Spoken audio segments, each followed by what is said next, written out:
الحمد لله نحمده ونستعينه ونستغفره ونؤمن به ونتوكل عليه ونعوذ بالله من شرور أنفسنا ومن سيئات أعمالنا من يهده الله فلا مضل له ومن يضلله فلا هادي له ونشهد أن لا إله إلا الله وحده لا شريك له ونشهد أن سيدنا محمدا عبده ورسوله صلى الله تعالى عليه وعلى آله وصحبه وبارك وسلم تسليما كثيرا كثيرا. أما بعد فأعوذ بالله من الشيطان الرجيم. بسم الله الرحمن الرحيم. إن الذين قالوا ربنا الله ثم استقاموا تتنزل عليهم الملائكة ألا تخافوا ولا تحزنوا وابشروا بالجنة التي كنتم توعدون. نحن أولياؤكم في الحياة الدنيا وفي الآخرة ولكم فيها ما تشتهي أنفسكم ولكم فيها ما تدعون نزلا من غفور رحيم. ومن أحسن قولا ممن دعا إلى الله وعمل صالحا وقال إنني من المسلمين. صدق اللہ العظیم. میرے پیارے بھائیو، ابھی بہت سے بھائی چل رہے ہیں اندر، تو ہماری درخواست یہ ہے کہ وہ تو بیٹھ جائیں، اب چلیں پھریں نہیں. ایسے ہی جو مجمع سے باہر ہیں ادھر وہ حضرات بھی آ جائیں. اپنے عمل کی، اپنے وقت کی حفاظت کیے بغیر کوئی ترقی ہوتی نہیں ہے.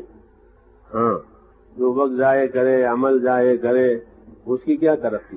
اس کی تو عمر ضائع ہوتی ہے اور مقصد اس کا فوت ہوتا ہے. اس لیے اپنے وقت کو نہ کھوئے، اور خاص کر کے صبح کا وقت، یہ تو بہت قیمتی وقت ہے. صبح کی نماز کے بعد کے وقت کی بڑی قیمت بتائیے.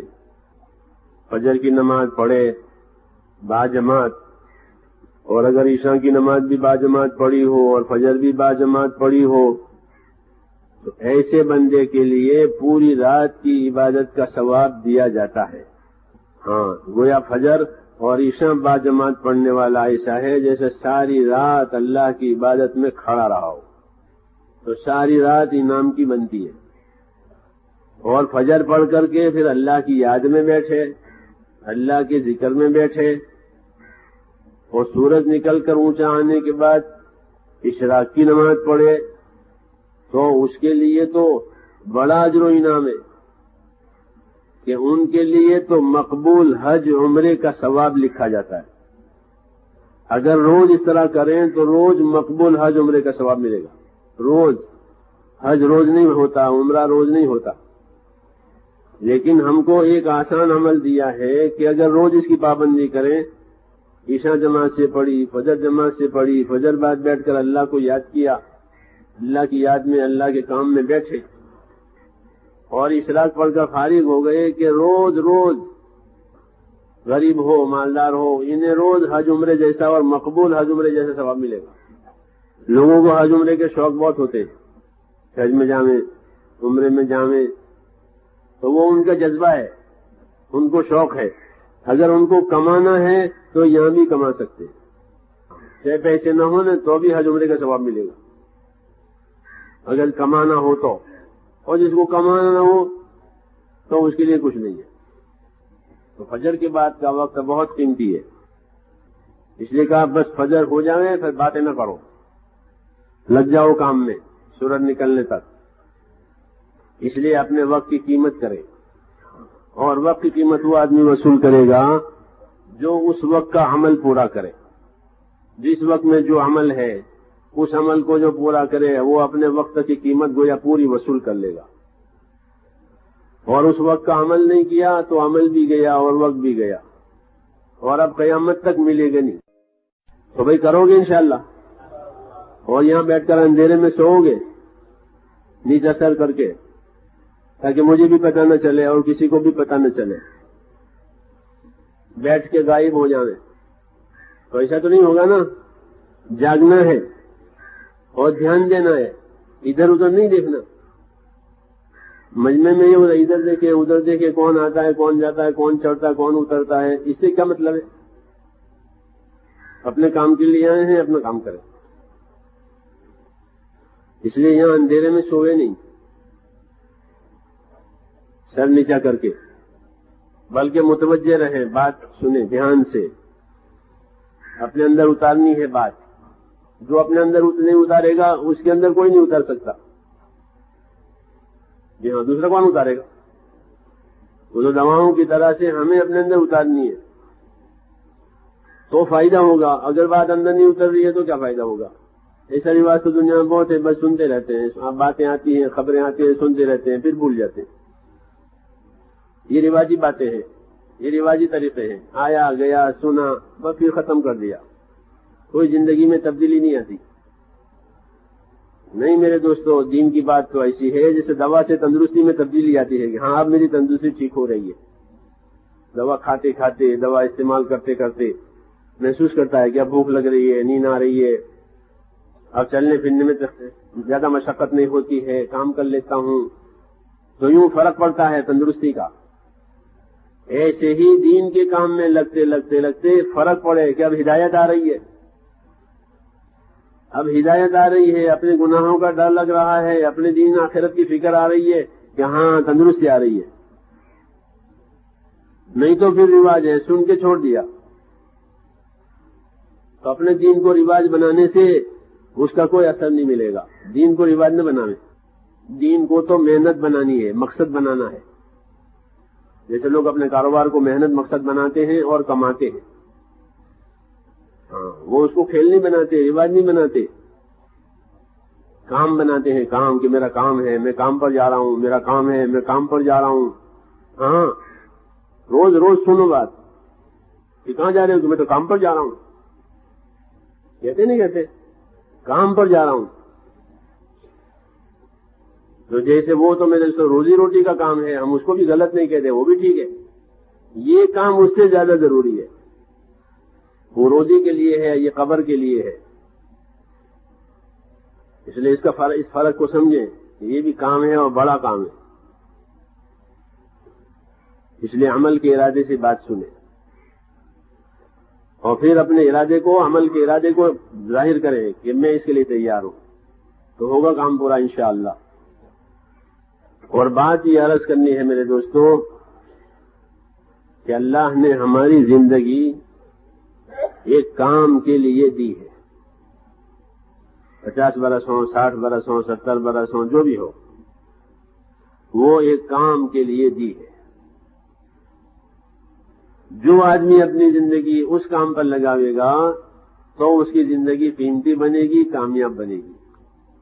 اور جو اس پر نہیں بناوے گا، اس کام پر زندگی نہیں لگاوے گا اور اپنے آپ کو اس کام کا تابع نہیں بنے گا، اللہ حفاظت فرماوے کہ وہ بیچارہ پچھتاوے گا. اس کا پچھتانا یقینی ہے. اور یہ پچھتاوا ایسے وقت میں ہوتا ہے کہ پھر کوئی فائدہ نہیں ہوتا. اور وہ پچھتاوا ہوتا ہے آدمی کو اپنی زندگی کی خاتمے پر. یہ زندگی ختم ہو رہی ہے اور پچھتاوا ہو رہا ہے. حسرت کہتے ہیں اس کو، حسرت، پچھتاوا جو موت کے وقت میں آتی اور وہ کسی سے کہہ بھی نہیں سکتا اور یہ علاج بھی نہیں کر سکتا، اس لیے کہ موقع چلا گیا ہاتھ سے. اس لیے اللہ کے نبیوں نے ہم کو اس بات کی دعوت دی اور رسول اللہ صلی اللہ علیہ وسلم نے تمام انسانوں کو اس بات کی دعوت دی ہے کہ وہ اپنی زندگی اللہ کے حکموں والی بناوے. یہ سیدھی بات، اپنی زندگی اللہ تعالیٰ کے حکموں والی بناوے. ایک ایک حکم اللہ تعالیٰ کا بہت قیمتی ہے. ایک ایک حکم، ایک سبحان اللہ احد پہاڑ سے بڑا ہے. حدیثوں میں ایک سبحان اللہ، جب اس کا معاوضہ اور قیمت اللہ چکائیں گے ایمان والے کو، تو ایک سبحان اللہ احد پہاڑ سے بڑا، ایک الحمدللہ احد پہاڑ سے بڑا. مدینہ منورہ کے شمال میں پہاڑ ہے، مشہور پہاڑ احد پہاڑ، بہت لمبا چوڑا ہے.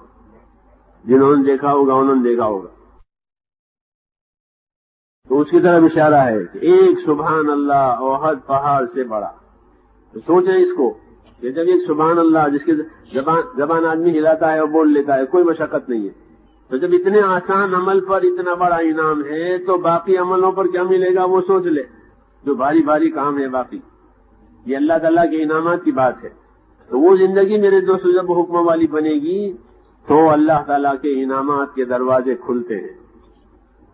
اس لیے اس کی دعوت دی گئی ہے کہ اپنی زندگی کو حکموں والی بناویں، خواہشوں والی نہ بناویں. دو لائنیں ہیں، ایک حکموں کی لائن ہے، ایک خواہش کی لائن ہے.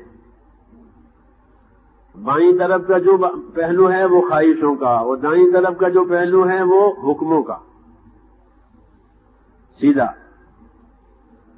سیدھی لائن اصحاب یمین، سیدھی لائن داہنے ہاتھ والے، داہنی سائڈ والے، کہ وہ کون ہے کہ وہ حکموں والے ہیں.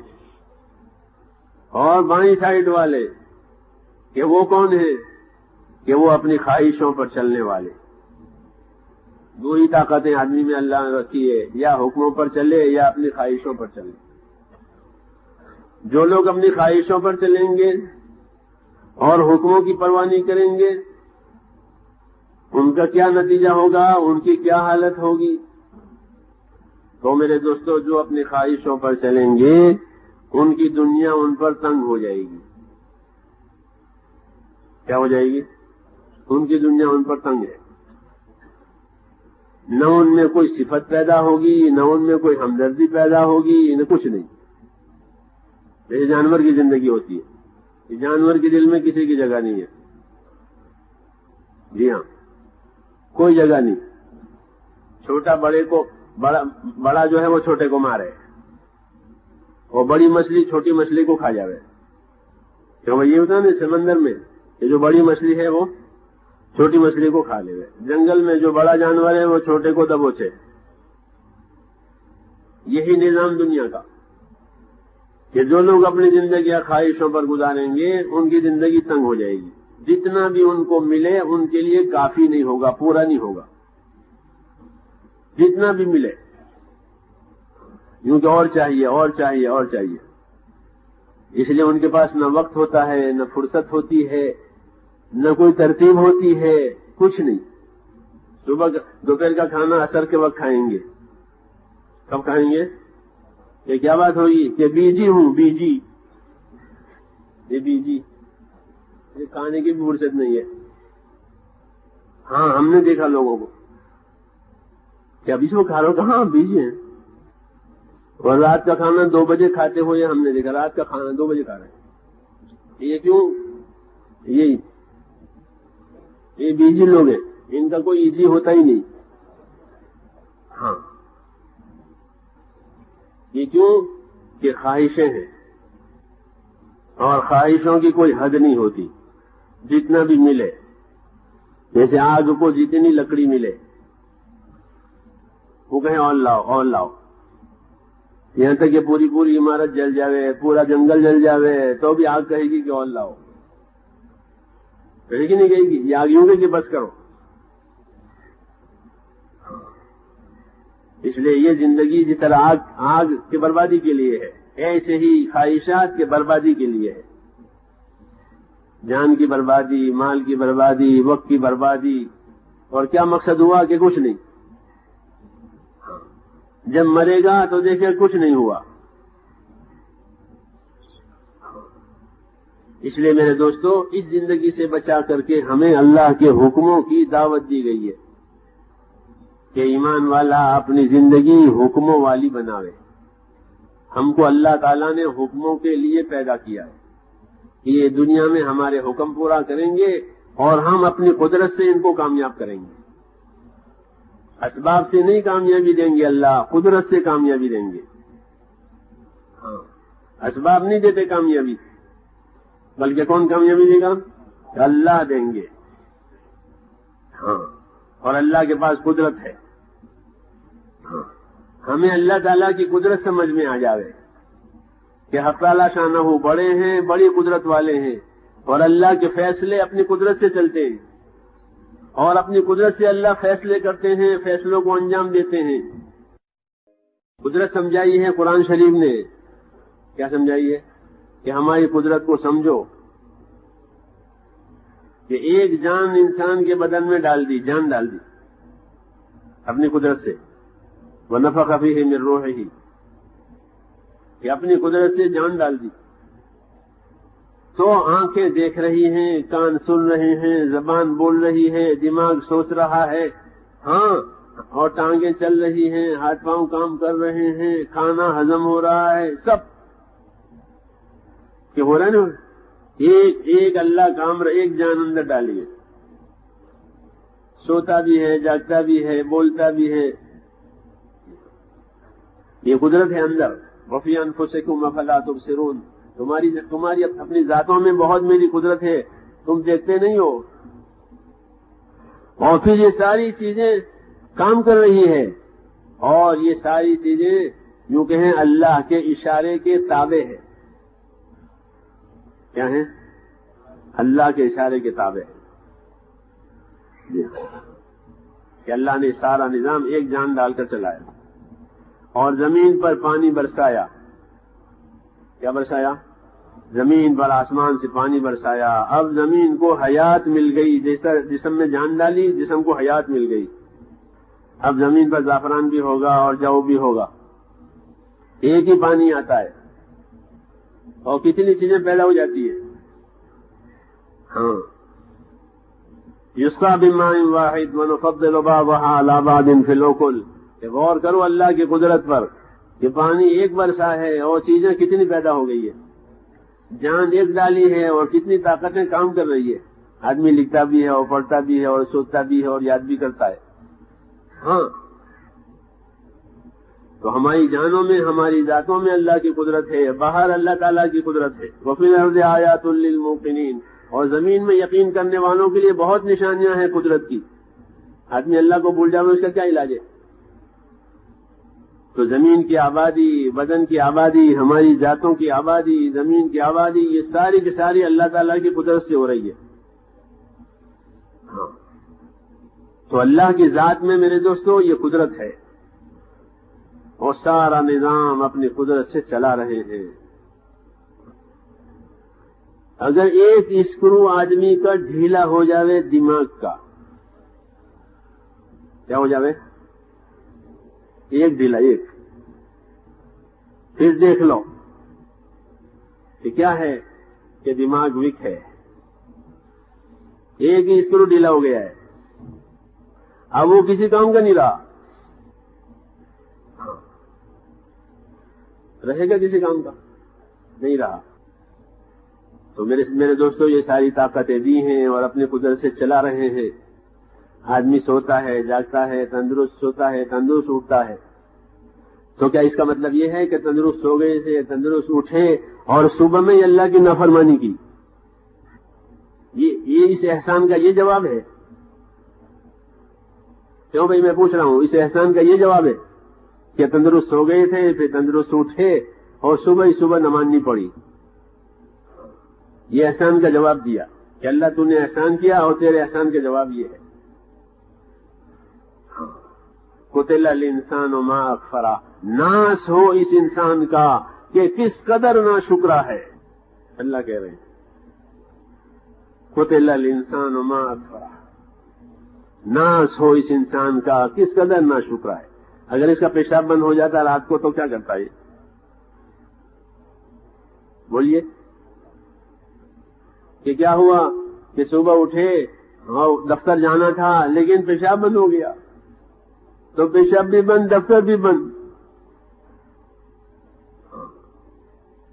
آدمی میں کچھ طاقت نہیں ہے، یاد رکھو، یہ جتنی ڈینگے مارے وہ ڈینگے مار رہا ہے، اس کا ایک پیشاب بند ہو جائے یہ کسی کام کا نہیں ہے۔ اللہ کے احسانات کو سوچے۔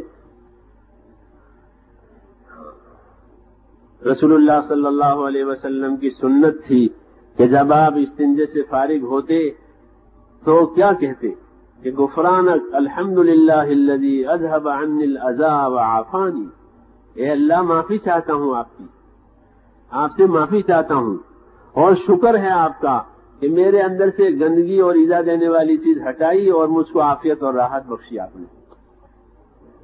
اس کو کہتے ہیں حکم ماننا، شکر کرنا. اور حدیثوں میں ہے کہ جب رات کو سونے کے لیے حضور لیٹتے تھے کیا کرتے تھے؟ سن رہے ہیں؟ سو رہے ہیں آپ لوگ؟ سونا نہیں یہاں. کیا کہہ رہا تھا؟ ہاں، جب سونے کے لیے آپ رات کو لیٹتے تھے تو دیکھو کیا دھیان ہے اور ہمیں کیا سکھایا ہے. اللہ کے احسان ماننے کا طریقہ، اس کے حکم پورا کرنے کا مزاج، کہ جب آپ رات کو سونے کے لیے لیٹتے تھے تو یہ کلمات کہتے تھے: الحمدللہ الذی اطعمنی وسقانی وکفانی وآوانی فکم ممن لا کافی لہ ولا مؤوی. شکر ہے اللہ کا، الحمدللہ، شکر ہے اللہ کا کہ جس نے میری کفایت کر دی، میری ضرورت پوری کر دی اور مجھ کو آسرا دیا. اپنے گھر میں ہوں، آدمی اپنے گھر میں ہوتا ہے، اس کے بعد آسرا سہارا ہے، کہ مجھ کو آسرا دیا، سہارا دیا. کفانی وآوانی، میری ضرورت پوری کر دی، مجھے آسرا سہارا دیا. کتنے لوگ زمین پر ایسے ہیں کہ جس کو کوئی آسرا دینے والا نہیں، جس کو کوئی سہارا دینے والا نہیں. آپ سڑک پر نکل کے دیکھو دہلی میں، ہاتھ کٹا ہوا ہے، کیا کٹا ہوا ہے؟ پاؤں کٹا ہوا ہے، آنکھیں نہیں ہے، اور سڑک پر پڑا ہے، نہ کوئی پانی پلانے والا، نہ کوئی پوچھنے والا.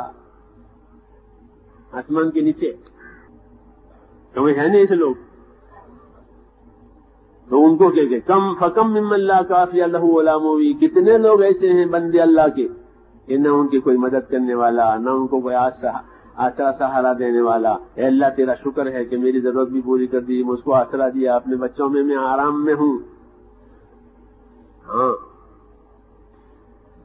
یہ کیا؟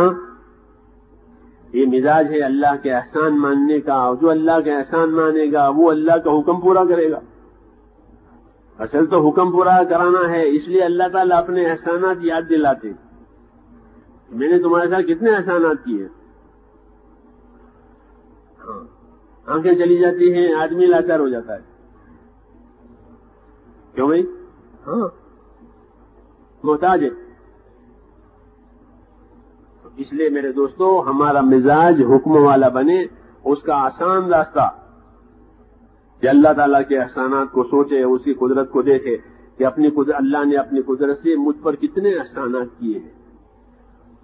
ایک ایک نعمت ایسی ہے کہ کروڑوں روپیہ دے کر بھی حاصل نہیں ہو سکتی. اگر آنکھیں چلی گئی ہیں تو کروڑوں روپے خرچ کرو، وہ نہیں ملے گی. مل سکتی ہے؟ نہیں مل سکتی.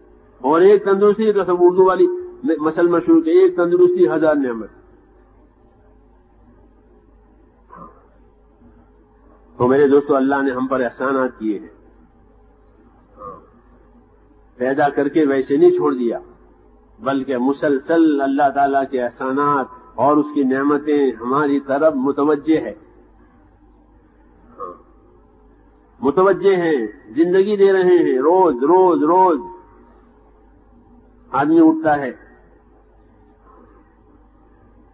تو ان احسانات کا کیا جواب ہے ہماری طرف سے؟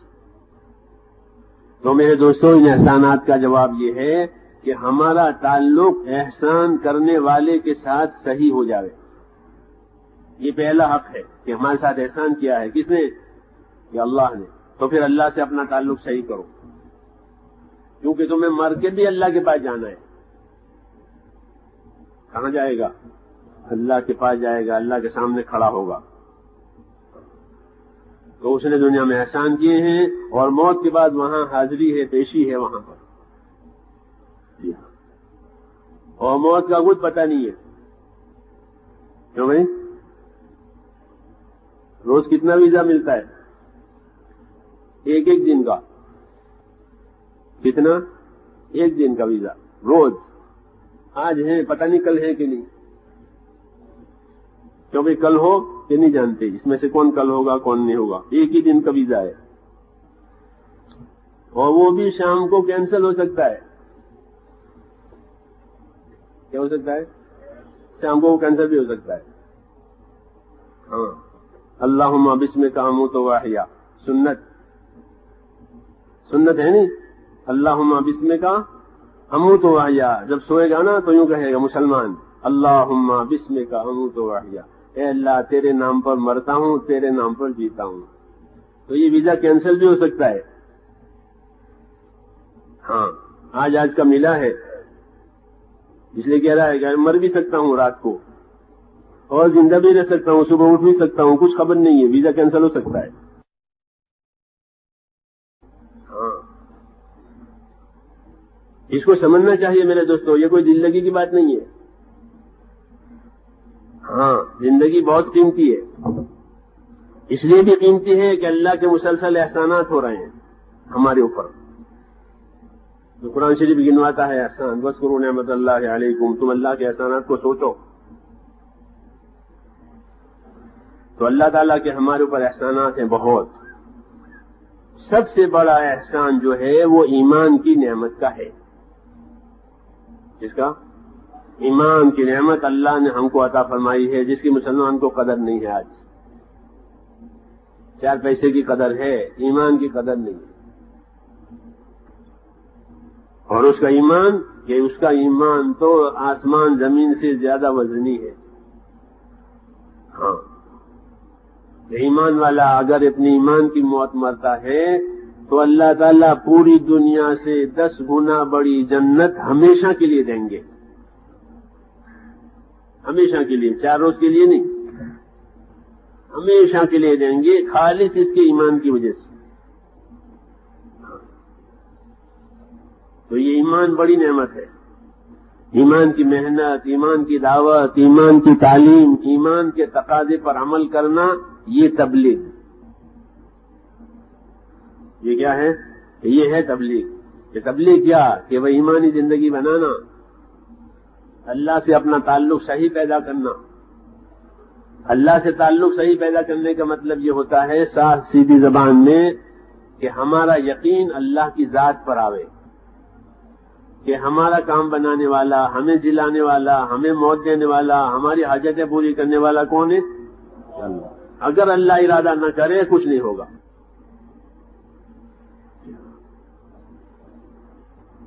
اس لیے رسول اللہ صلی اللہ علیہ وسلم نے فرمایا تھا، مدینہ منورہ جا کر ایک تقریر ہوئی، آپ کی ایک بیان ہوا، اس بیان میں حضور صلی اللہ علیہ وسلم نے تمام انسانوں کو ایک قاعدہ بتایا، قاعدہ کلیہ سب کے لیے۔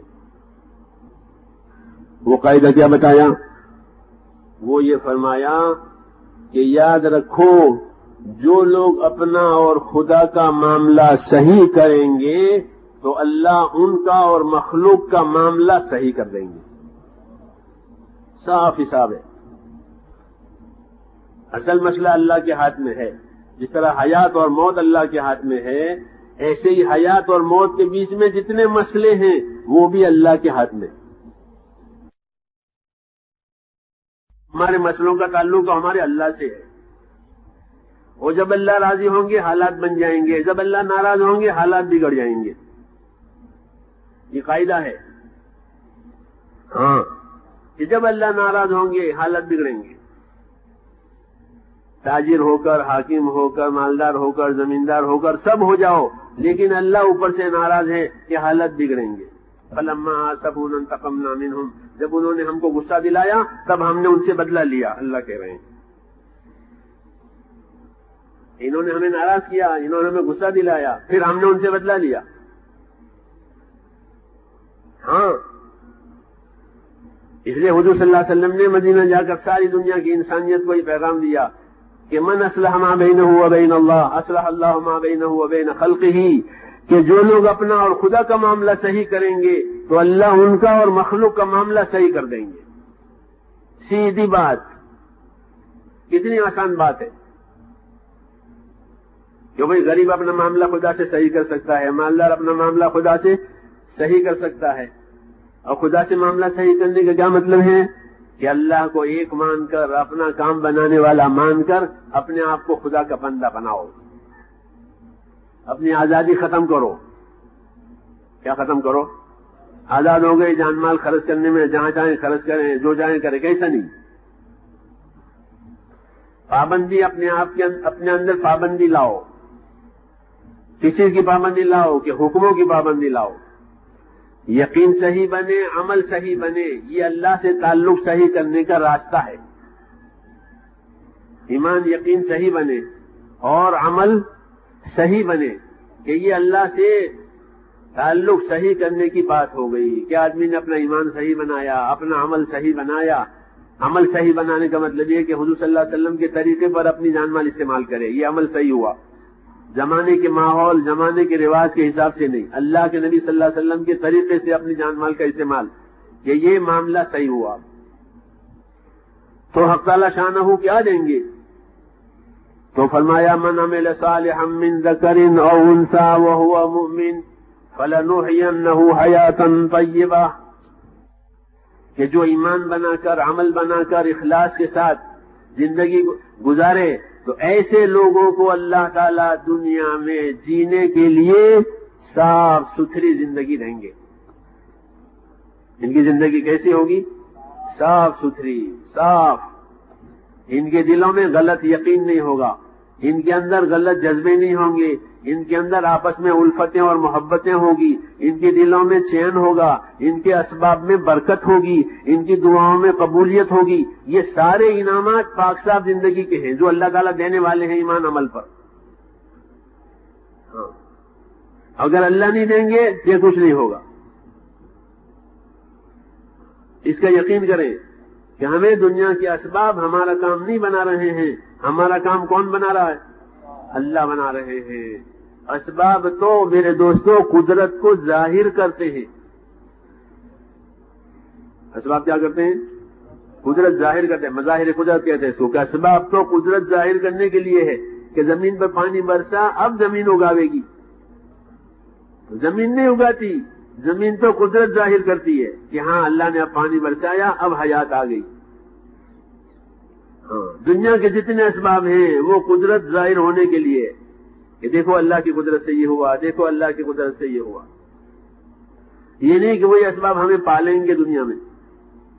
جب یہ یقین خراب ہوتا ہے کہ ہم کو اسباب پالتے ہیں تو آدمی اللہ کو بھول جاتا ہے۔ کس کو بھول جائے گا؟ تو اللہ کوئی چھوٹی چیز ہے کہ اس کو بھول جائے؟ کیوں بھی اللہ کی ذات کوئی چھوٹی چیز ہے، پھر کیسے بھول گیا؟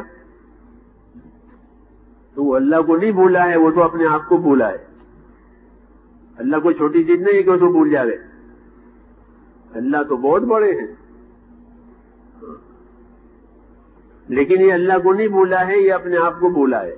اپنی کامیابی، اپنی ناکامی یہ مسئلہ یہ بھول گیا، یہ اپنے آپ کو ہی بھول گیا۔ جو یہ سزا ہے یہ کہ جو اللہ تعالیٰ کو بھول جائے گا وہ اپنے آپ کو بھول جائے گا کہ میری کامیابی کس میں ہے، میری ناکامی کس میں ہے، یہ انہیں یاد نہیں رہے گا، بس میں بھول گیا۔ تو ہمارا تعلق میرے دوستوں سیدھا اللہ تعالیٰ سے ہے،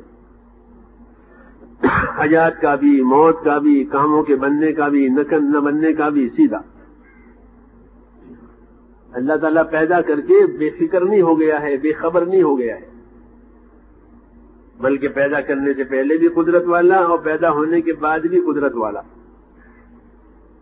اس لیے ہمارا تعلق اللہ تعالیٰ سے ہمیں صحیح بنانا ہے، اور صحیح بنانے میں پہلا سبق اپنے ایمان یقین کو بنانا، کہ ہمارا ایمان یقین، ہمارا تعلق اللہ تعالیٰ سے صحیح ہو جائے، اور دوسرے نمبر میں کہ ہماری جان مال کا استعمال صحیح بنے، کہ ہم اپنی جانوں کو صحیح استعمال کریں، اپنے مالوں کو صحیح استعمال کریں۔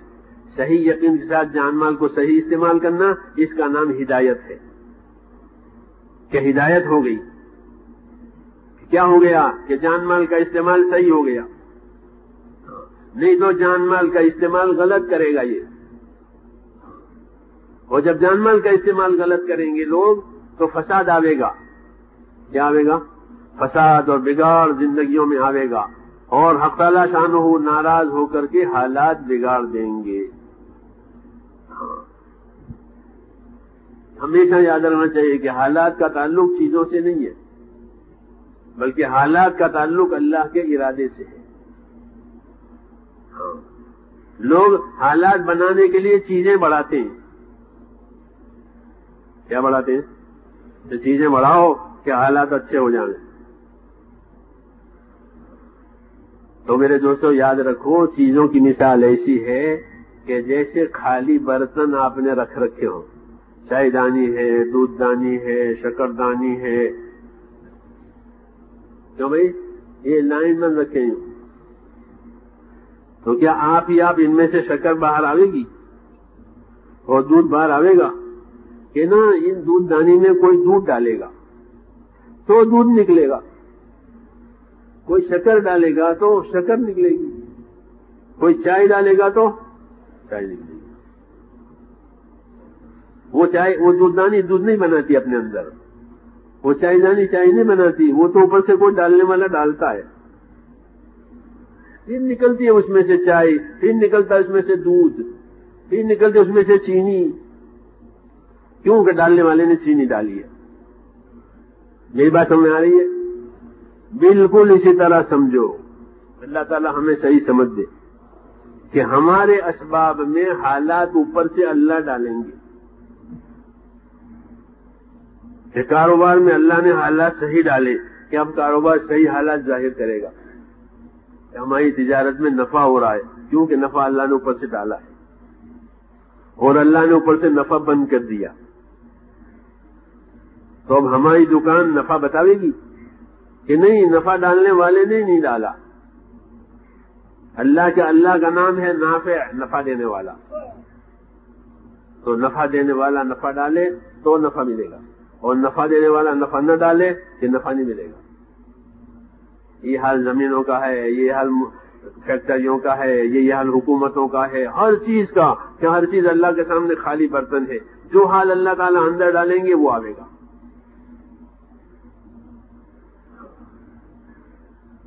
ساری چابیاں اللہ کے ہاتھ میں ہے، لہو مقالید السماوات والارض، زمین آسمان کی ساری کنجیاں اللہ کے ہاتھ میں، دلوں کی کنجیاں بھی اللہ کے ہاتھ میں، کہ اللہ چاہے تو دلوں میں محبتیں ڈال دے تو ایک دوسرے کے مددگار بن گئے، ایک دوسرے کے ہمدرد بن گئے، اور اللہ نے نہیں چاہا اور اللہ نے دلوں میں عداوتیں ڈال دی۔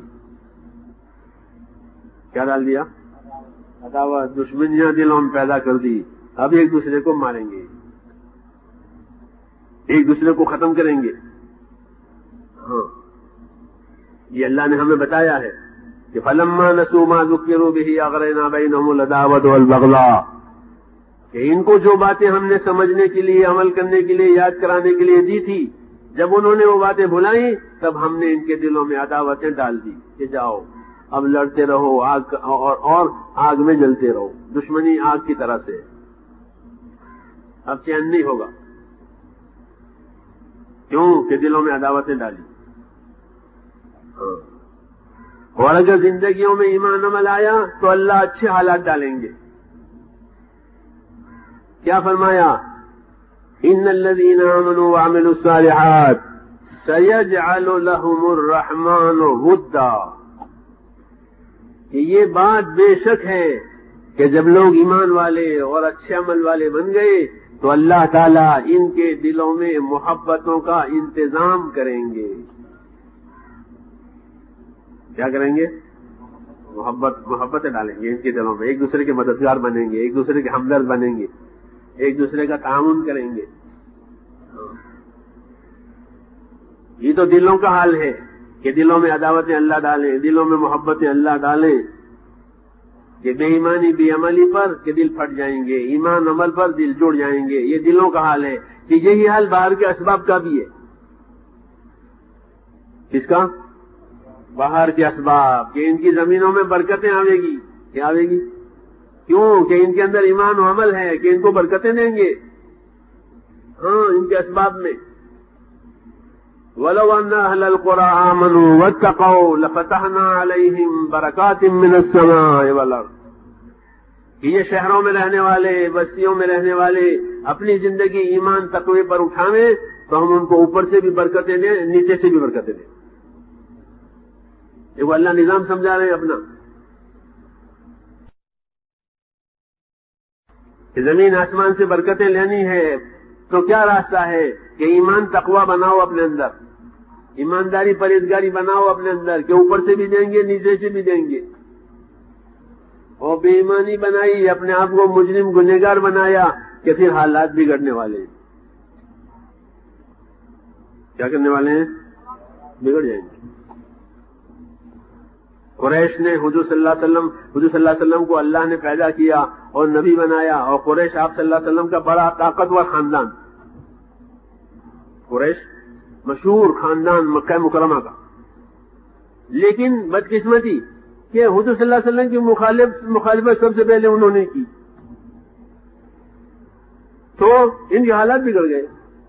اور انصار نے سب سے پہلے حضور صلی اللہ علیہ وسلم کے ساتھ دیا، تو انصار کے حالات صحیح ہو گئے.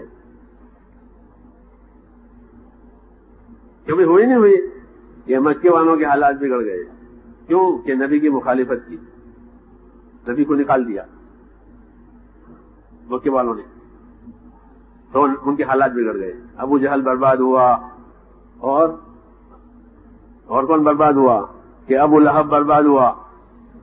یہ سب چودھری ہیں اپنی قوم کے، کعبے کے متولی ہیں. ہاں، ان کی بڑی بڑی پوزیشنیں ہیں، ان کے بڑے بڑے رتبے ہیں، اور سب لوگ ان کا ادب کرتے تھے اسلام سے پہلے. یہ کون ہے؟ یہ تو حرم کے لوگ ہیں، یہ تو مکے کے لوگ ہیں. ہاں، لیکن جب اللہ تعالیٰ کا رسول ان کے پاس بھیجا گیا، انہوں نے رسول کی مخالفت کی. جو کرنا تھا وہ نہیں کیا، جو نہیں کرنا تھا وہ کیا. کرنا کیا تھا؟ کہ رسول کا کام کرتے، رسول کی مدد کرتے، رسول کا ساتھ دیتے. یہ نہیں کیا، بلکہ پہلے مخالفت شروع کر دی. نہ ایمان قبول کیا، نہ عمل قبول کیا، نہ ماحول بننے دیا. فَأَلَمْ تَرَ إِلَى الَّذِينَ بَدَّلُوا نِعْمَةَ اللَّهِ كُفْرًا وَأَحَلُّوا قَوْمَهُمْ دَارَ الْبَوَارِ جہنم یصلونہا وبئس القرار. قرآن پاک پڑھیے آپ، کیسی کیسی خبریں آ رہی ہے. فرمایا آپ نے ان لوگوں کو نہیں دیکھا جنہوں نے اللہ کی نعمت کے جواب میں ناشکری کی. کہ اللہ کی کیا نعمت تھی؟ کہ اللہ کی نعمت محمد رسول اللہ سارے عالم کے لیے رحمت بنا کر بھیجا. ہاں، انہی کی قوم میں بھیجا، انہی کی زبان میں قرآن اتارا. ان کو سمجھنے میں کوئی دقت نہیں. آسمان سے وہی آ رہی ہے، خود ہی سمجھ رہے ہیں، کیونکہ ان کی زبان میں اتر رہی ہے. ہاں، دوسرے لوگوں کو تو سیکھنی پڑے، سمجھنی پڑے. انہیں کچھ نہیں، سیدھی سمجھ جائے. اوپر سے وہی آئی اور سمجھ گئے، کیونکہ ان کی زبان عربی. ہاں، ان کا رسول عربی، تو یہ تو رسول کا ساتھ دیتے، رسول کا کام کرتے. تو انہوں نے کیا کیا کہ نعمت کے جواب میں کفر کیا، کہ اللہ نے تو احسان کیا، اور نعمت کے جواب میں کفر ہوا. اور صرف کفر نہیں، بلکہ خود بھی عمل نہیں کیا اور دوسروں کو بھی نہیں کرنے دیا، کیونکہ یہ رکاوٹیں ڈال دیتے اللہ کے نبی کے کام میں. تب اللہ پاک نے ان کے حالات بگاڑے کہ مکے میں قحط سالیاں ہوئی. کیا ہوئی؟ قحط سالیاں. ورنہ یہ لوگ بہت مالدار تھے، تاجر لوگ. قحط سالیاں بری طرح پڑی، حالات بگڑ گئے. اور پھر آخر تک بگڑتے ہی چلے گئے، یہاں تک کہ ابو لہب کو بہت بری بیماری ہوئی. ابو لہب سردار قوم کا بری بیماری میں پھنسا. عدسہ اس کو عربی میں کہتا، عدسہ کی بیماری. کوئی دانا، کوئی گلتی نکلی، گلتی دانا جیسے، اور بہت بہت یعنی خطرناک بیماری. اس کے بیٹے اس کے پاس نہیں جاتے تھے، یہاں تک کہ مر گیا اور سڑنے لگا. کوئی پاس نہ جاوے. لوگوں نے ان کے بیٹوں کو ملامت کی کہ اپنے باپ کی خبر نہیں لیتے، مر گیا ہے. کہ جی اس کو تو بہت سخت بیماری ہے، وہاں جاوے تو ہم کو بھی لگ جاوے. تو پاس نہیں جاتے تھے. گڑھا کھود کے مزدوروں سے ڈلوا دیا. یہ کون ہے؟ کہ چودھری. اور جب اللہ کے رسول کی بات نہیں چلنے دی، یہ انجام ہوا. اس کی آمدنی کروڑوں کے حساب پر تھی. ابو لہب کی آمدنی کس حساب سے؟ دیکھ لو کتابیں. ما اغنی عنہ مالہ وما کسب، تبت یدا ابی لہب میں، کہ اس کے مال نے، اس کی کمائی نے کوئی فائدہ نہیں دیا. کروڑوں کی آمدنی، طائف میں اس کے باغات، وہاں سے آمدنی آتی ہے. لیکن میرے دوستوں جب دین نہیں تو حالات بگڑ گئے، یہاں تک کہ سڑ کے مر گئے آدمی.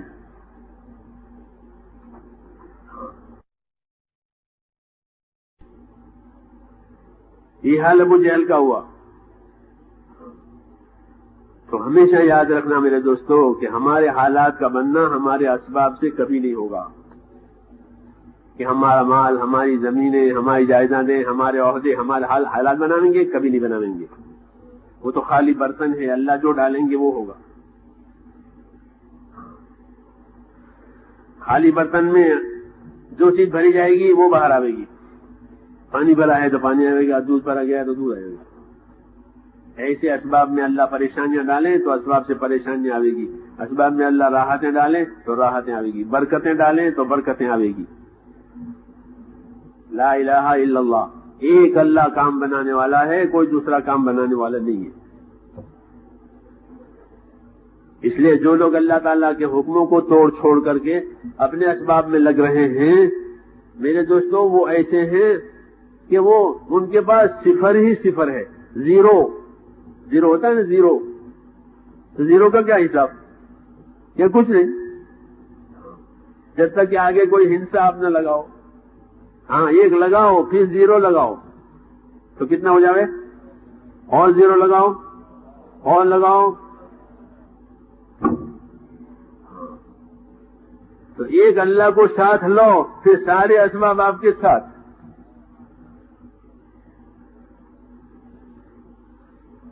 ایک اللہ کو اپنے ساتھ کرو پھر سارے اسباب آپ کے ساتھ. نہیں تو کہ زیرو، کچھ نہیں ہوگا.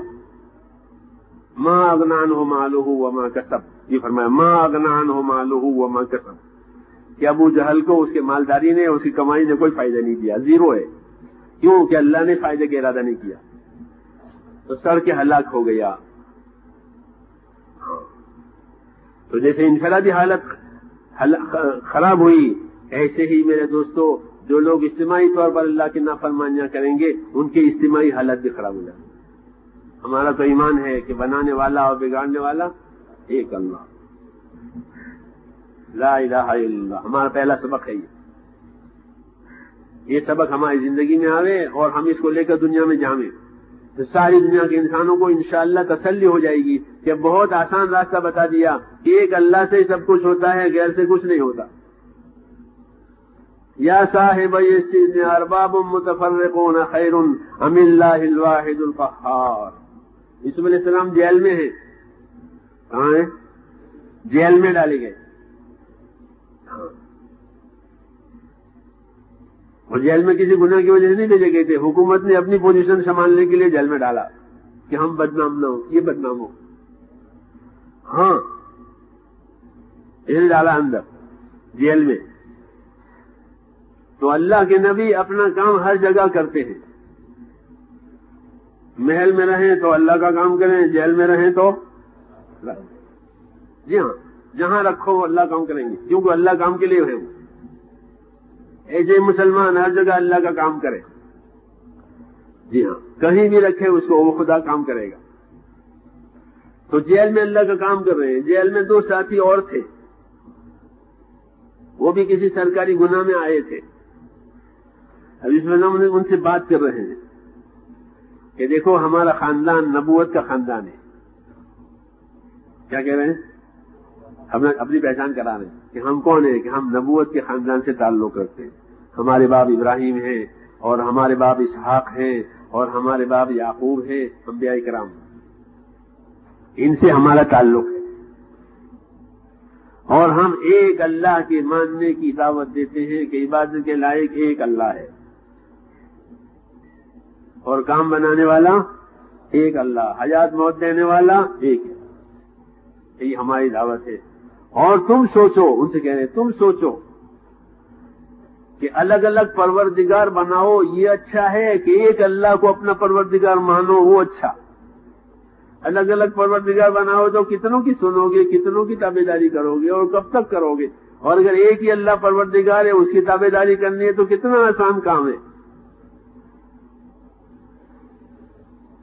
ہاں بھائی ایک آدمی 4 جگہ نوکر ہو تو کتنا کام کرے گا وہ؟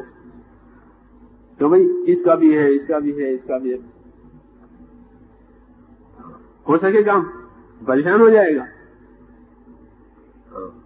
اور جب وہ ان کی نوکری نہیں کرے گا تو وہ ان کا کام بھی نہیں بنائیں گے.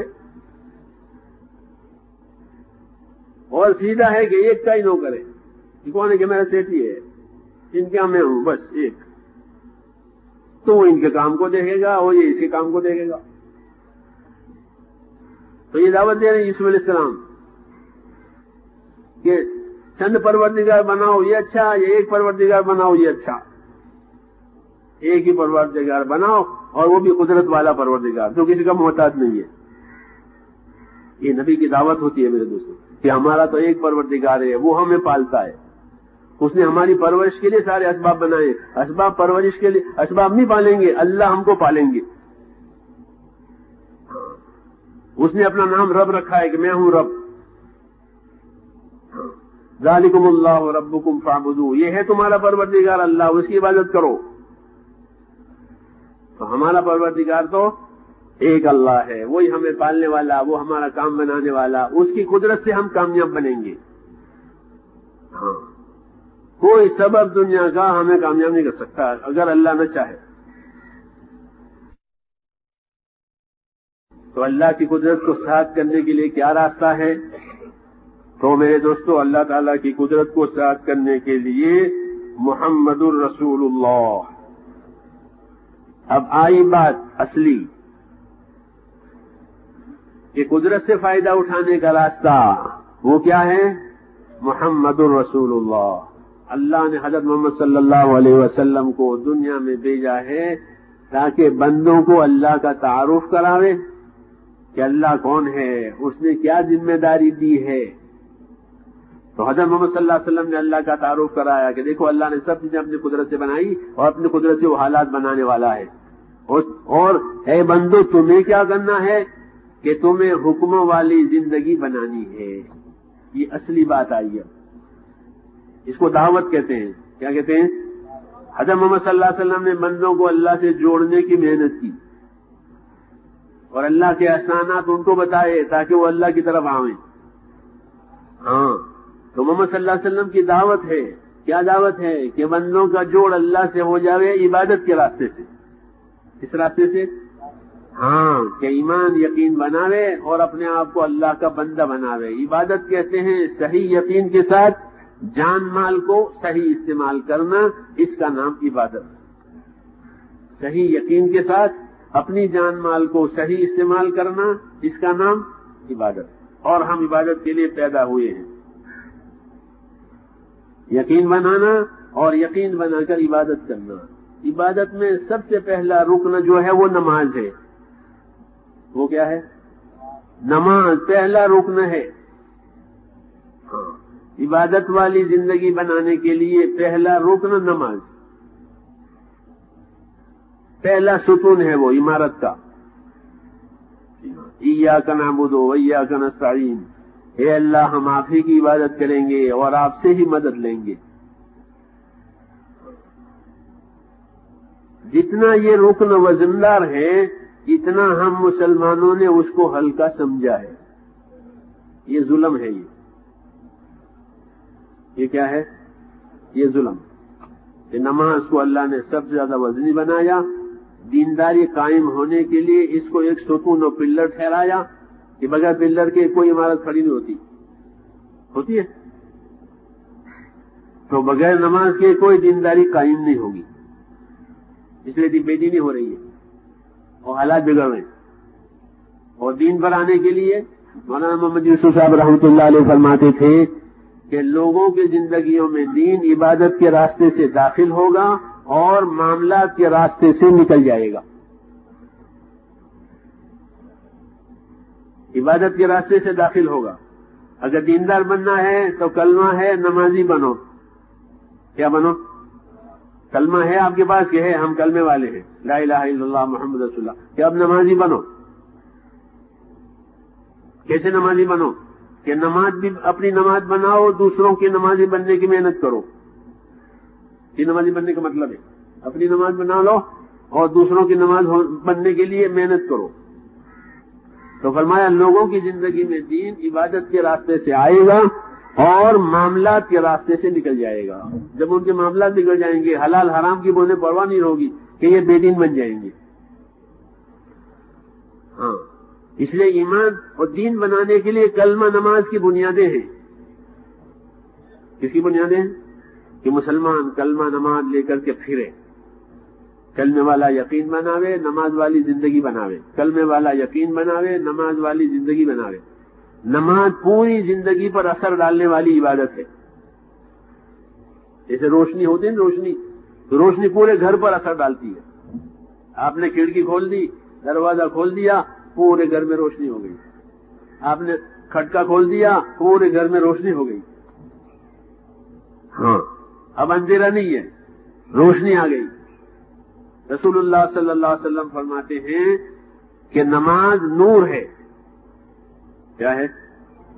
الصلاۃ نور، کہ نماز نور ہے.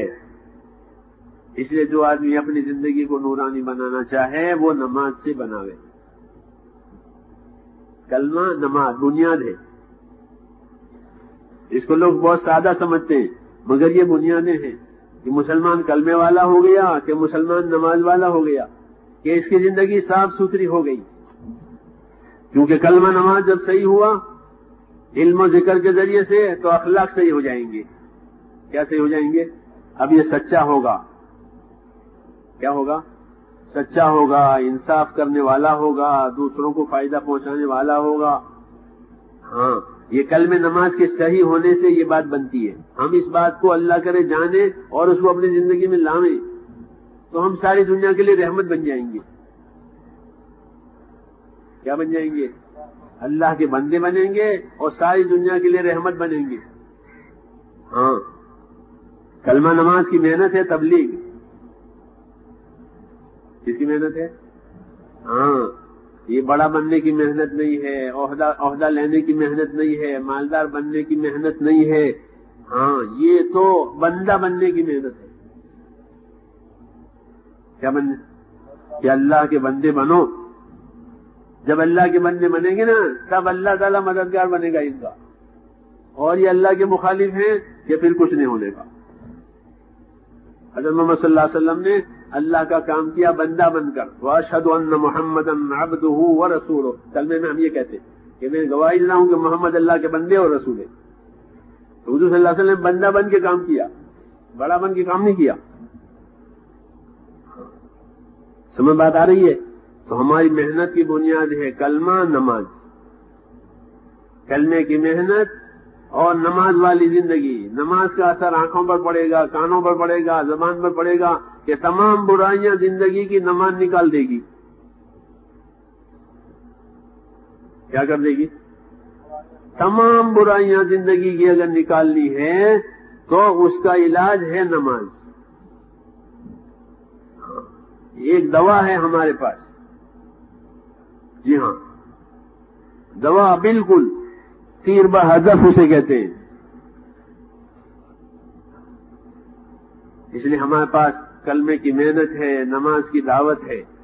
لیکن نماز ایسی نماز جو ہماری زندگیوں پر اثر ڈالے، سر سے اترتی ہوئی نہیں بلکہ اندر اترتی ہوئی نماز. ایسی نماز جو اللہ تعالیٰ کا خوف پیدا کراوے. کیا پیدا کراوے؟ ہاں خوف والی نماز.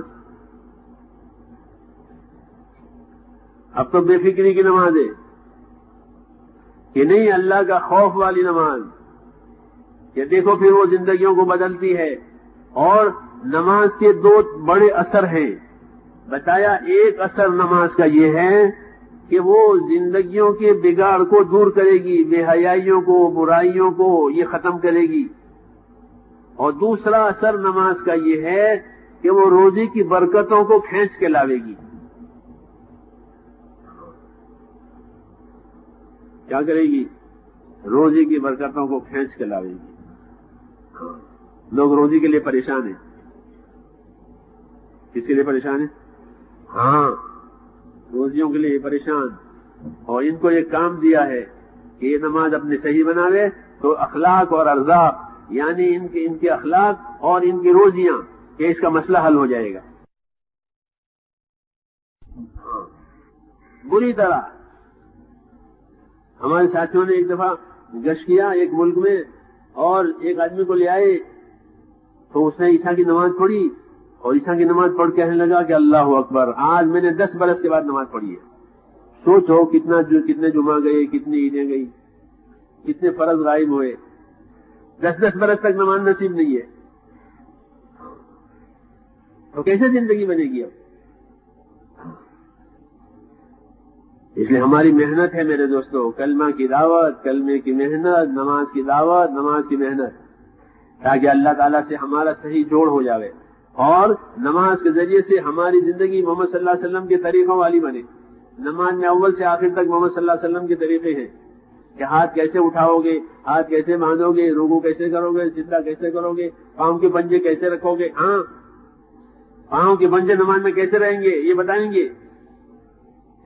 ہر چیز شروع سے لے کر آخر تک محمد صلی اللہ علیہ وسلم طریقے. تو اس طرح نماز میں پابند ہے کہ نماز کے باہر بھی پابند. یہ ایسی محنت ہے کہ غریب آدمی بھی کر سکتا ہے. کیا کر سکتا ہے؟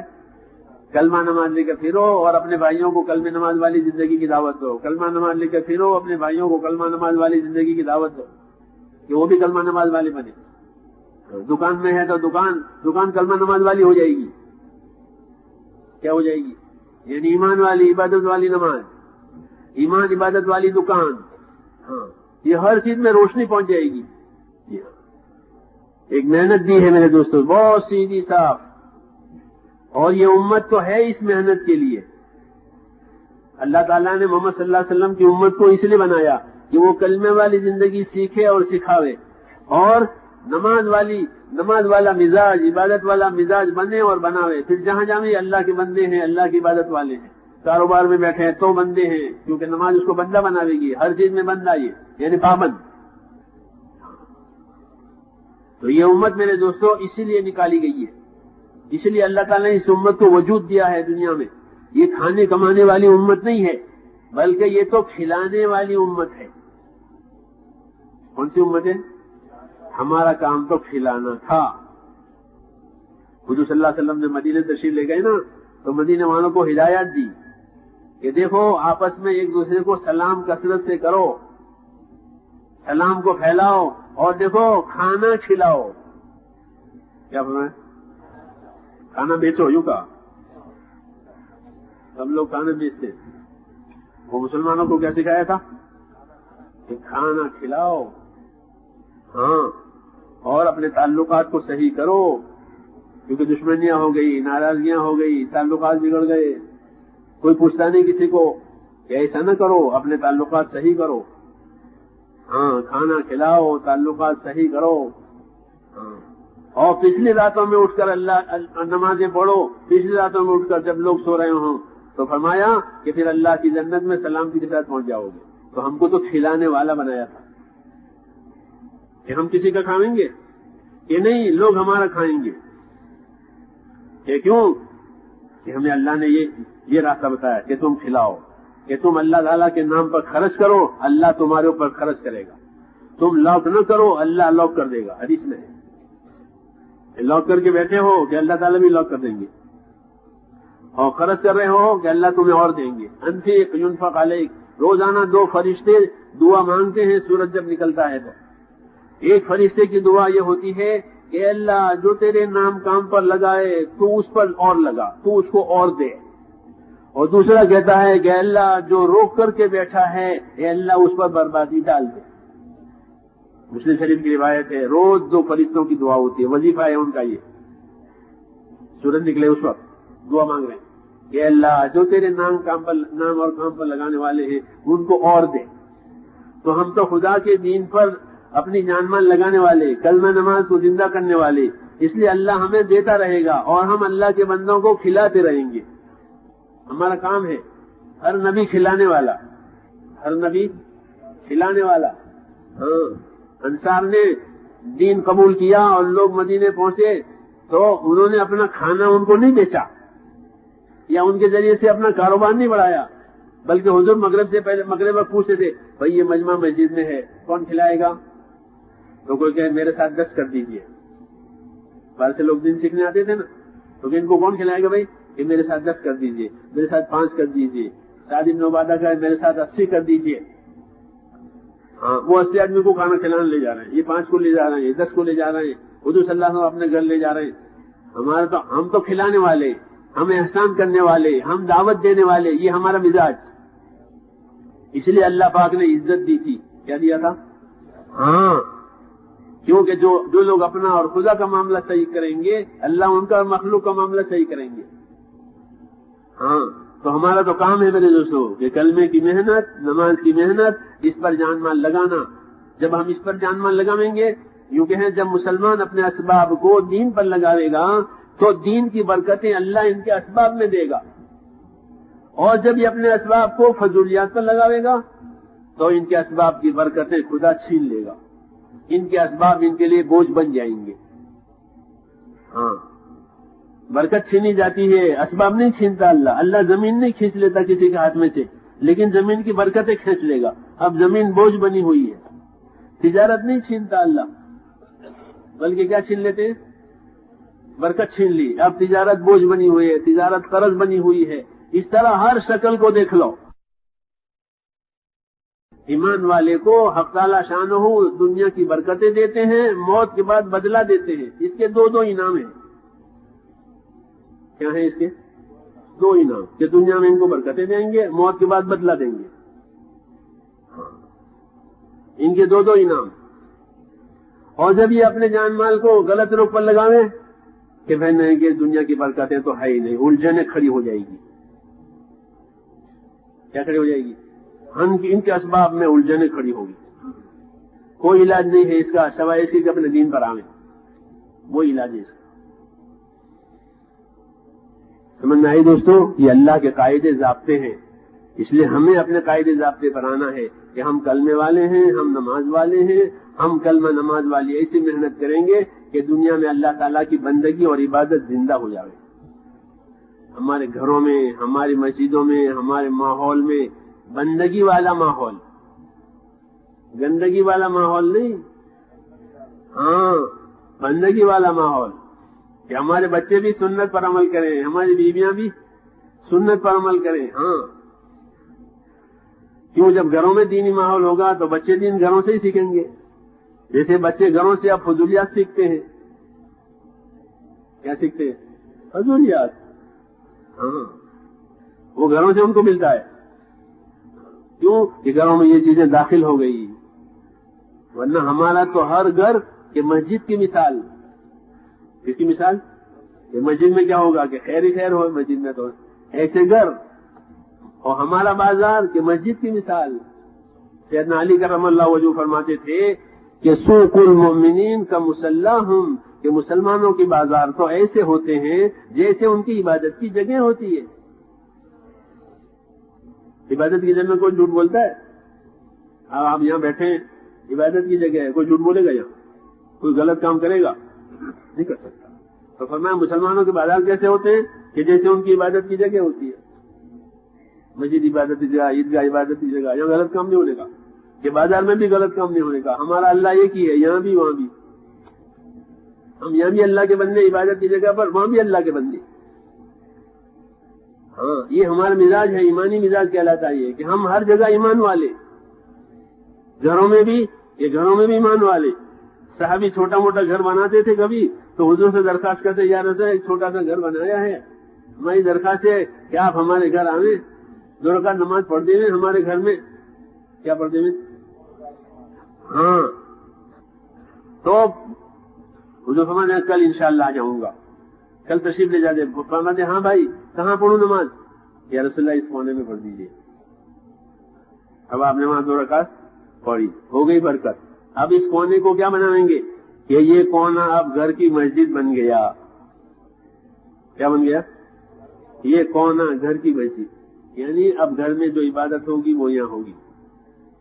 ہاں, جیسے کھانے کی جگہ بنا رکھی ہے, مہمانوں کو بیٹھنے کی جگہ بنا رکھی ہے, گھروں میں سیٹنگ ہے, کچن ہے, اور عبادت کی جگہ کہ نہیں گھروں میں. تو ہمارے گھروں میں ہوتی تھی یہ. یہ رسول اللہ اس کونے میں نماز پڑھ دیجیے، یہ کونا ہمارے گھر کی مسجد. اب گھر کی مستورات، گھر کے بچے کے دینی کام اس جگہ میں ہوں گے. جب رمضان کا مہینہ آتا تھا تو آخری عشرے کا اعتکاف گھر کی بیویاں، گھر کی مستورات اس جگہ کرتی تھی اعتکاف. ان کے مرد مسجد میں جا کے اعتکاف کرتے تھے اور ان کی مستورات وہاں اعتکاف کرتے تھے. گھر کی مسجد، گھر میں دین ہے. میں افریقہ گیا جماعت میں، تو ایک ساتھی ہمارے سفر کے آخری دن میں میرے پاس آیا کہ مول صاحب ہمارے گھر چلو. کیوں؟ ہم تو سفر کر رہے ہیں، بھی جا رہے ہیں وقت، یعنی تھوڑی دیر کی بات ہے. تو کیا کرو گے لے جا کے؟ کہ میں نے گھر بنایا ہے اور ایک جگہ بنائی ہے، اس میں 2 رکعت نماز پڑھ دو، تو ہم اس کو گھر کی مسجد بنا لیں گے. ہم نے کہا ضرور جائیں گے. میں جا کے 2 رکعت نماز پڑھ دی. سنت. تو ہمارے تو گھر بھی مسجد جیسے، ہمارے تو بازار بھی مسجد جیسے، اور ہماری زندگی ایسی جیسی مسجد میں ہوتی ہے، پاک صاف. یہ ہمارا اصلی مزاج ہے، ایمانی مزاج کہلاتا ہے. ایمانی مزاج کہ پاک صاف، ہم کلمے والے اور کلمے کی محنت والے، کلمے پر جان مال لگانے والے، اس لیے ہماری زندگی پاک صاف. یہ سیکھنا ہے میرے دوستوں، اور یہ زندگی لانی ہے. تبلیغ کا یہی مقصد ہے، اور کوئی مقصد نہیں تبلیغ کا. کہ ہماری جو اصلی پاک صاف زندگی ہے حکموں والی، وہ ہمارے اندر آ جائے. اس لیے اپنی کمائیوں میں سے اپنے دین کو وقت دیں. کمائیوں نے سارا وقت لے لیا ہے.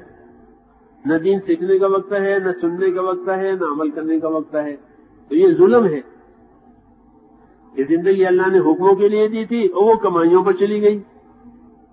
وہ کمائیوں میں بھی کوئی برکت نہیں، الجھن ہے.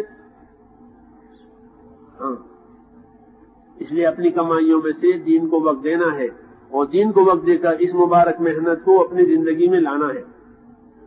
دین کی محنت، کلمے کی محنت، نماز کی محنت، تاکہ ہم کلمے نماز والی زندگی اپنے اندر لاتے ہوئے دنیا میں اس کی محنت کریں. جب مسلمان اپنی جان مال کو اس محنت پر لگائیں گے، اللہ انہیں سب سے پہلے ہدایت دیں گے. کیا دیں گے؟ ہدایت دیں گے. زندگی سدھرنے پر آ جائے گی. زندگی سدھرے گی، حالات صحیح ہو جائیں گے، کیونکہ اللہ تعالیٰ راضی ہوں گے اوپر. جب اللہ راضی ہوں گے کہ اللہ حالات بنا لیں گے، قبر کے حالات اور قیامت کے حالات، آخرت کے حالات، وہ ہمیشہ کے لیے بن جائیں گے. اور چند روز یہاں ہیں کہ چند روز یہاں بھی بن جائیں گے. اس لیے ہماری کامیابی کا میرے دوستو ایک ہی راستہ ہے، وہ ہے محمد الرسول اللہ. ہمیں محمد صلی اللہ علیہ وسلم نے ایک راستہ بتایا ہے، اس کی محنت ہمیں کرنی ہے، اس پر اپنی جان مال لگانی ہے.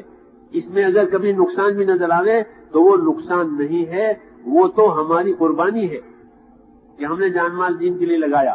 اور اللہ یہی چاہتے ہیں، تمام ایمان والوں سے یہ تقاضا ہے، یا ایھا الذین آمنوا کونوا انصار اللہ، کہ اے ایمان والو تم سب کے سب اللہ کے دین کے مددگار رہو. کیا رہو؟ کہ کھاتے پیتے رہو، کماتے رہو. یوں کہا کہ تم سارے کے سارے اپنے دین کے مددگار رہو. کونوا انصار اللہ، تم سارے کے سارے دین کے مددگار رہو. اب ہم دیکھیں کہ اپنی زندگی کے لسٹ میں دین کی مدد کے لیے کتنا وقت ہے. سارے کاموں کا لسٹ بنا ہوا ہے، تو نظر کریں زندگی گزر رہی ہے تیزی سے. اس میں دین کی مدد کے لیے کتنا دیا، جس کا اللہ تعالیٰ نے تمام کلمے پڑھنے والوں کو ذمہ دار بنایا کہ تم سارے کے سارے ایک بھی اندر سے نہ ہٹے، سب سارے کے سارے دین کے مددگار رہو. تو ہم اپنی زندگی کی لسٹ پر نظر کے اتنے کام ہے، اتنے کام ہے. دین کی مدد کے لیے کیا دیا، کل جواب دینا پڑے گا. اس لیے میرے دوستو ہماری زندگی کی ترتیب خراب ہو گئی ہے. ہم تو ایمان والے، عبادت والے، دین کی مدد کرنے والے اور اللہ کی مخلوق پر احسان کرنے والے، یہ ہمارا کام تھا. لیکن کھانا کھلانے والا بنایا کہ ہم تو مخلوق پر احسان کرنے والے اور اپنے اللہ کے خزانوں سے لینے والے. پھر اللہ تعالیٰ اپنے خزانے سے ہمیں دے گا، برکتیں دے گا اور بدلے بھی دے گا، اور مددیں بھی ملے گی اللہ تعالیٰ کی. غیب سے اللہ کی مددیں آئیں گی جو ہمارا کام بنائے گی، جس سے آج ہم محروم ہیں. یہ دین حق ہے، اس کے ساتھ اللہ کی مدد ہے. جو دین پر چلے گا وہ اللہ کی مدد پائے گا، جو کٹے گا بس اللہ ہی اس کا محافظ ہے. اللہ تعالیٰ ہماری حفاظت فرمائے. اس لیے میرے دوستو آج کی اس مجلس میں اس کے ارادے فرماؤ کہ ہمارے ذمہ یہ کام ہے، کلمہ والا، عبادت والا، اس کی محنت والا ہمارا کام ہے. سیدھی صاف زبان میں عرض کر رہا ہوں، اور اپنی کمائیوں میں سے اس کام کے لیے وقت دیں. جب وقت دے کر محنت کریں گے تو یہ ہمارے اندر اترے گی بات، اور جب ہمارے اندر اترے گی تو دوسروں میں جا سکے گی. کوئی چیز میرے اندر ہی نہیں ہے، میں دوسروں کو کیا بتا سکوں گا؟ اس لیے ایمان والوں میں ایمان آنا چاہیے، ایمان والوں میں یہ ذمہ داری کی بات آنا چاہیے. پھر یہ دنیا میں پھریں گے، اللہ ان کی مدد کرے گا، اور ان کے ذریعے سے اللہ تعالیٰ خیر کو پھیلاویں گے دنیا میں. ہاں، بھلائیاں پھیلے گی. طوبیٰ لعبد جعلہ اللہ مفتاحا للخیر ومغلاقا للشر، کہ بہت خوش نصیب ہے وہ بندہ کہ جس کو اللہ تعالیٰ دنیا میں خیر اور بھلائی پھیلنے کا ذریعہ بناوے اور برائی کے مٹنے کا ذریعہ بناوے. وہ خوش نصیب ان کے لیے بشارت ہے. اس لیے اس بشارت سے فائدہ اٹھاویں. اب ہمت کر کے بولو اور تسلی سے بیٹھے رہو. پہلے تو ادھر ادھر بھگدڑ نہ مچاویں. یہ کوئی تماشا نہیں تھا کہ ڈوڈو کی بجے وہاں تک بیٹھے، ڈوڈو کی بند ہو گئی چل دیے. یہ ناقدری ہے اللہ کی بات کی. ہرگز ایسا نہ کریں. اپنے بیٹھنے کو عبادت سمجھے. یہ بیٹھنا ہمارا آپ کا عبادت ہے، فضول نہیں ہے. اس لیے تسلی سے بیٹھیں، اپنے بارے میں فکر کریں کہ میری زندگی پانی کی طرح بہ رہی ہے. میں نے اللہ کے دین کے لیے، اس کی نصرت کے لیے کیا لگایا، اور مجھے کل اپنی زندگی کا جواب دینا ہے میں نے اس کے لیے کیا کیا. اگر یہ احساس نہیں ہے، دل اندر سے سن ہو گیا ہے، تو اس کا علاج بھی یہی ہے کہ اللہ کے راستے میں پھریں اور اس کو پانی پہنچاویں، تاکہ اندر زندگی آوے، اندر فکر آوے موت سے پہلے. اللہ مجھے اور آپ کو اس کی توفیق دے. اب بتاؤ اس کام کو اپنی زندگی میں لانے کے لیے آسان راستہ کہ 4 مہینے اللہ کے راستے میں لگاویں. سیکھیں، سمجھیں، پھر موت تک مشوروں سے کرتے رہیں. اب بولو اس کے لیے کون تیار ہے؟